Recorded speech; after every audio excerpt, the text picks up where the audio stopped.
Egyszer volt, hol nem volt. Élt egyszer egy özvegyasszony, kinek volt 2 lánya, Mari és Louise. Az anyukának kedvence Louise lánya volt, aki, hogy úgy mondjam, sokkal inkább hasonlított édesanyjára. Mindketten egy kissé, lusták voltak. Az anya és Louise egész álló nap dolgoztatták Marit. Arra kényszerítették, hogy helyettük főzzön, mosson, takarítson, és egyáltalán nem segítettek Marinak a ház körüli munkában. Az anya minden álló nap kiküldte Marit, hogy üljön a kút mellé a rokkához, és fonjon megállás nélkül. Míg csak az ujjai vérezni nem kezdtek. A kis Mari annyira elfáradt, hogy hajtsa a fonókereket, hogy fáradtságában eldobta a fonóorsót, ami véletlenül beleesett a kútba. Anyám, kérlek, ne haragudj rám, de a fonóorsó véletlenül beleesett a kútba, és ezentúl nem fogok neked tudni fonni, mondta Mari. Ide figyelj, te vásodkölyök! Louise és én azt akarjuk, hogy a ruháink készen legyenek, és te fogod őket elkészíteni. Mint hogy te ejtetted bele a kútba az orsót, te fogsz utána menni. Haza ne gyere nekem addig, amíg meg nem találtad azt az orsót. Kiabálta az önző kegyetlen mostoha. Mari nagyon szomorú lett, félt és megijedt. Egyszerűen nem volt ötlete, hogyan szedje ki a kútból a fonóorsót, és azt gondolta, nincs más választása, mint beugrani. És megtette. Beugrott egyenest a kútba. A kút feneketlennek tűnt. Hosszú percekig zuhant egyenesen a sötét mélységbe, míg nem elájult.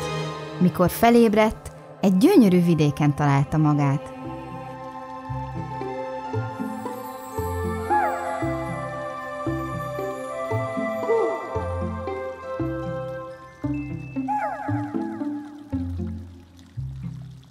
Ó, Istenem! Egy gyönyörű rét! És mennyi sok virág mindenütt, vízesés, egy patak. Ez a paradicsom. Sétált a réten, és kuncogott, és szögdelt kicsit, a haját könnyű szél fújta. És aztán séta közben örömében kezdte előről.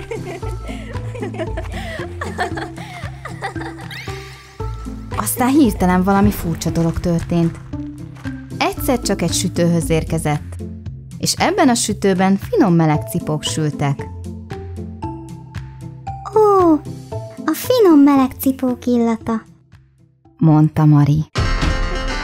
Vedd ki a cipót a sütőből, nyilván megép. Ezt a leckét jól jegyezd meg. Vedd ki a cipót a sütőből, ne hagyd égni. Ezt a leckét jól tanuld meg. Engedd a cipót megírni.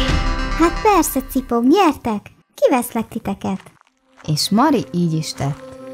Egy kicsit tovább mendegélt, míg nem egy almafához érkezett, ami csurig volt roskadozó, gyönyörű piros almákkal. Vegyél le, szedjél le, vegyél le, szedjél le. Érett vagyok, megérettem, rázd meg a fát. Szedj le engem, és engem is. Megérettünk, rázd csak meg a fát. Mari nagyon segítőkész volt, és mindig szorgalmas volt. Sohasem lustálkodott. Srácok, képzeljétek, Mari olyan sok almát leszedett a fáról, de olyan sokat, hogy akár 10 almáspitét is süthetnétek belőle.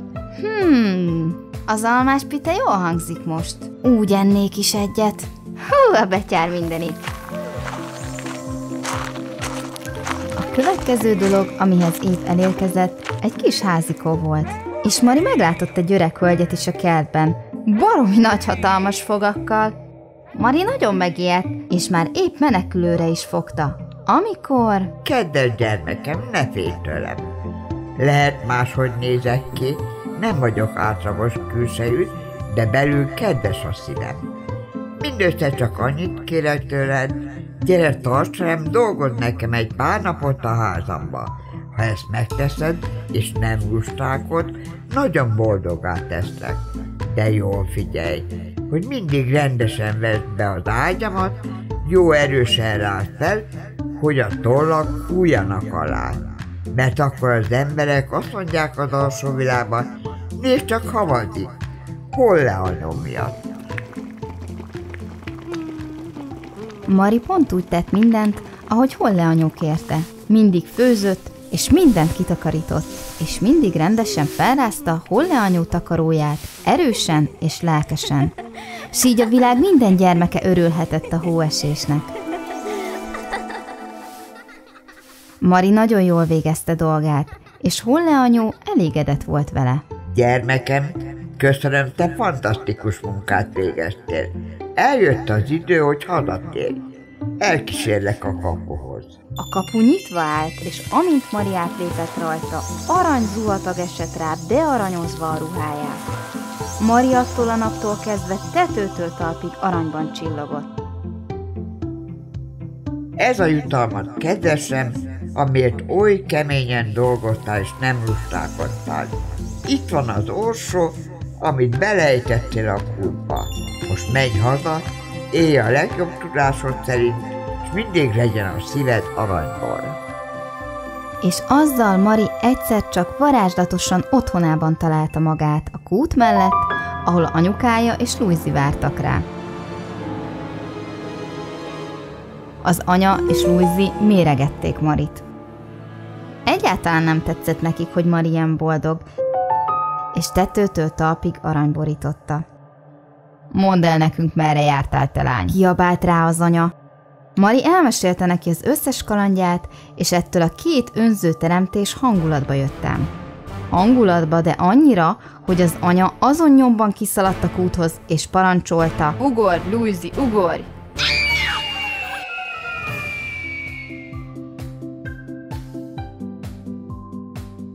Ahogy a testvére Mari, Louise is a gyönyörű réten tért magához, és oda sétált ő is a sütőhöz. Vedd ki a cipót a sütőből, mielőtt megég. Ezt a leckét jól jegyezd meg. Vedd ki a cipót a sütőből, ne hagyd égni. Ezt a leckét jól tanuld meg. Engedd a cipót megégni.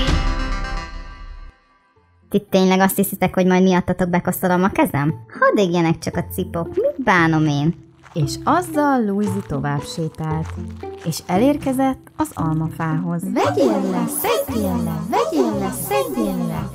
Érett vagyok, megérettem, rázd meg a fát. Szedj le engem, és engem is. Megérettünk, rázd csak meg a fát. De Louise így válaszolt. Ügyes próbálkozás. Na hát én aztán bizony nem szedem az almákat. Keressetek magatoknak más balekot. És azzal tovább állt. És végül Louise is elérkezett Holle anyu házához. Na mondja gyorsan, Mrs. Óriásfog, mit akarsz tőlem? Mondta Louise. Holle anyu pont ugyanazokat a feladatokat adta Louise-nak, mint Marinak. Segíts nekem a ház körüli munkában, és jutalomból részesülsz.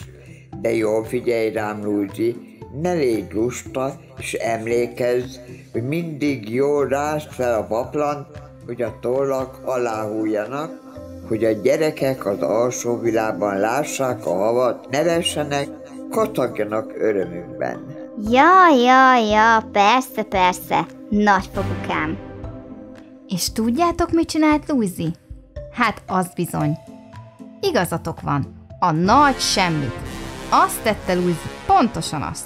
Ő csak várta és várta a jutalmat. Leheveredett a kanapéra, és egyáltalán nem takarított. Nem főzött, nem mosta fel a padlót, és egyetlen egyszer sem rázta föl Holle anyu takaróját.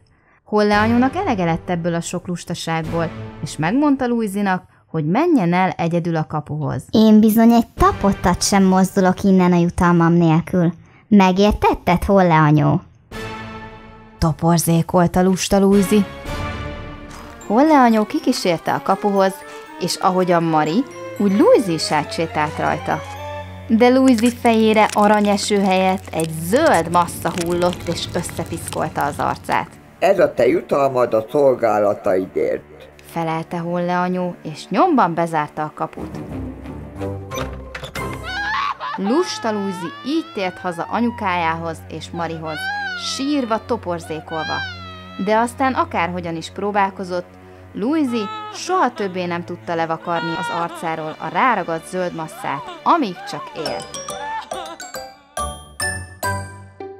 Hú, a betyár mindenit! Hát micsoda egy sztori! Köszönöm szépen, hogy csatlakoztál hozzám itt a Roberto család csatornáján. Örülök, ha tetszett a történetünk. Ne felejtsetek el feliratkozni a csatornánkra, és nyomjátok meg a kis piros csengőt, hogy értesüljetek legújabb tartalmainkról. Nézzétek meg angol nyelvű magyar feliratos tartalmainkat is, a Ruby Storytime-ot, és Régen szobájába is kukkantsatok be. Hamarosan minden mesénk elérhető lesz magyar nyelven is. És ne felejtjétek, mindig segítsetek, ahol csak tudtok, próbáljatok meg szorgalmasak lenni, és ne lustálkodjatok, és mindig legyen aranyból a szívetek. Sziasztok! A következő mesénkig! Egyszer volt, hol nem volt, élt egyszer egy férj és egy feleség, akik egy kis kunyhóban éltek az erdő szélén. Matilda azután ment feleségül Hermanhoz, miután annak első felesége meghalt. Ő itt Matilda lánya. Hívhatjuk Lusta Zsuzsinak. És mindjárt meglátjátok miért. Hermannak is volt egy lánya az első feleségétől. Őt Virágnak hívták. Nem kedvellek téged. Ezt bizonyára jól tudod. Megborzongok, valahányszor csak rád nézek. Látom, ahogy sertepert élsz, mindig mosolyogsz, és játszod a segítőkész lánykát. Meg lehet, hogy az apád szeret téged, de én nem. Most eredj! Ki ebből a házból, és tűnj el a szemem elől! Ha egyszer haza szeretnél térni, akkor menj és találj munkát, keress sok pénzt. Ha jó sok pénzzel térsz haza, akkor esetleg visszaengedlek, hogy ápold az öregedő apádat. Remélem, jól megértetted, Virág, amit mondtam. Nem tettem ellened semmi rosszat. Nem értem, miért nem szeretsz. De ahogy szeretnéd. Elmegyek és keresek munkát. Ne aggódj, apám. Visszatérek és hozok pénzt. Szorgalmas vagyok, és őszinte is. Visszatérek, és gondoskodok rólad. És azzal Virág útnak indult. Ment, mendegélt, míg nem mikor egyszer csak egy nagy almafához ért. Üdvözöllek téged! Tudnál nekem segíteni? Néhány galjam már elszáradt, és el kell távolítani őket. Jaj, Istenkém, te szegény, hát persze, hogy segítek neked. Jaj, Istenkém, te szegény.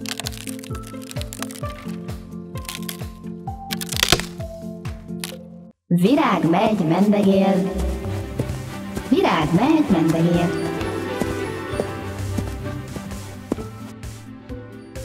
A leány elérkezett a szőlőskertig. Üdvözöllek, kisöd! Tudnál nekem segíteni?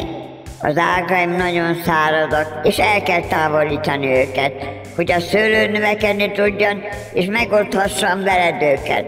Te jó ég! Drága kis növénykém! Hát persze, hogy segítek neked. Most nem mozog. Ne aggódj, nem fog fájni. Virág megy, mendegél.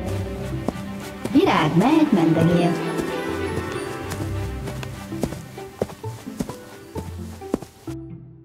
Üdvözöllek! Örvendek a találkozásnak. A sütöm nagyon koszos. Tudnál nekem segíteni kitisztítani? Hát persze, segítek neked, kedves kis sütőm. Kisuvickollak. Na így, mindjárt jobb is. Virág megy, mendegél. Virág megy, mendegél. Virág egy kúthoz érkezik. Szép napot neked! Segítenél nekem? A kutam már eléggé kiszáradt. Megnyomnád a bekapcsol gombot, hogy újra tele legyek vízzel? Ó, szegény kis kiszáradt kút. Biztos nagyon szomjas lehetsz. Persze, segítek neked.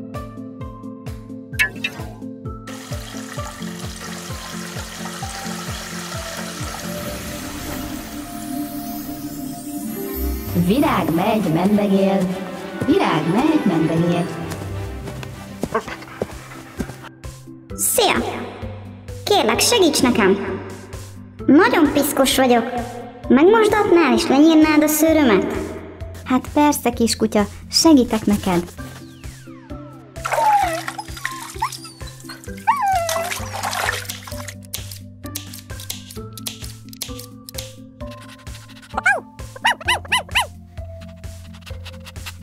Virág megy, mendegél, virág megy, mendegél.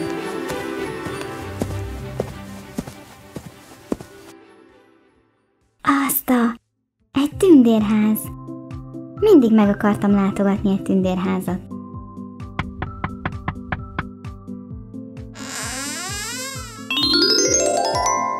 Ifjú hölgy, tudjuk, hogy fáradt vagy, és eddig is keményen dolgoztál. Nem kell tovább vándorolnod. Dolgozhatsz nálunk, ha kitakarítod a szobáinkat, mind a 6-ot. De jól figyelj, hogy soha ne lépj be a 7. szobába. Nos, Virág keményen dolgozott egy ideig, szépen kitakarította a takaros kis tündérházat, de aztán már hiányozni kezdett neki apukája. Kedves tündérek, ne vegyétek sértésnek, de szeretnék már hazamenni. Bár sajnos a mostoha anyám azt mondta, ne menjek haza, amíg nem viszek pénzt magammal. Szóval a tündérek azt mondták Virágnak, hogy lépjen be a 7. szobába, s ott talál majd ezüstöt és aranyat.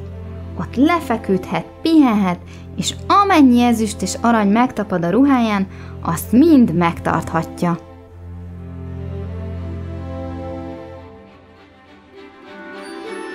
Virág hazavándorol, virág hazavándorol, virág hazavándorol.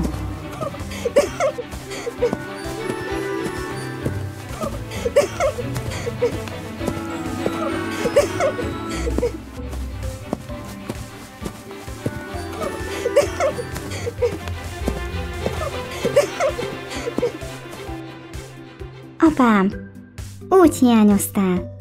Nézd, végre van pénzem, hogy gondoskodjak rólad. Ding, ding, ding, ding! Ez az összes pénz, amit hazahoztál? Zsuzsi biztosan többet hoz haza. Zsuzsi! Zsuzsi! Zsuzsi! Kelj fel, lusta Zsuzsi! Kelj fel, lusta Zsuzsi! Kelj fel, lusta Zsuzsi! Egész nap aludtál, és semmit nem csináltál. Belefáradtam, te meg csak lustálkodtál. Olyan lusta! Kelj fel, lusta Zsuzsi! Kelj fel, lusta Zsuzsi!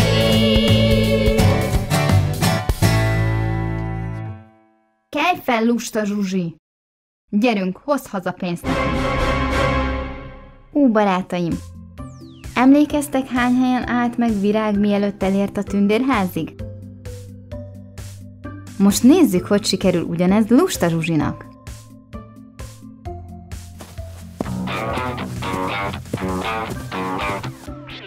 Na ne, tuti nem segítek. Nem segítek csúnya fáknak. Segíts magadon. Csak nem gondolod, hogy leszedem az elszáradt ágaidat. Mit fogsz tenni? Sírsz, mint egy kisbaba? Egyébként is, ki használ sütőt? Inkább rendelek kaját. Azt szeretnéd, hogy megnyomjam a bekapcsoló gombot? Nyomd meg magadnak. A kutak egyébként is olyan buták. Hé, hátrébb! Utálom a kutyákat. Ha fürdő kell, old meg magadnak. Hát én nem hiszem el ezt a lányt. Ő nem csak lusta, de még undok is. Úristen! Nos, lusta Zsuzsi is elérkezett a tündérházig, és találkozott mindegyik tündérrel. És neki is elmondták a tündérek, hogy dolgozzon csak mind a 6 szobában, de nem mehet be a 7. szobába. És mit gondoltok, mit csinált a leányzó?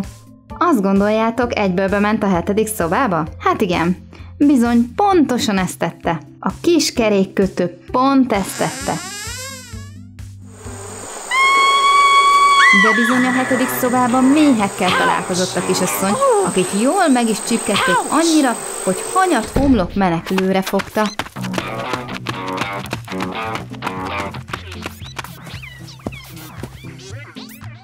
Hé, kutya, látom, van egy puha kendőd. Add kölcsön, hogy beborogassam a csípéseim. Nem segítettél nekem. Most megtanulod a leckét.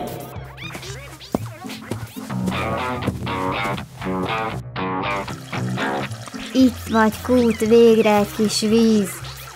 Nem lusta, Zsuzsi, ebből a vízből nem kaphat. Nem segítettél nekem, most megtanulod a leckét. Olyan éhes vagyok, megbírnék enni egy elefántot is. Adj egy sütit. Attól tartok, nem, Zsuzsi, mivel nem segítettél, nem jár neked süti. Most megtanulod a leckét. Szőlő, a kedvencem. Adj egy kicsit. Hátrébb az agarakkal, neked nem termít szőlő. Mivel nem segítettél, meg kell tanulnod a leckét.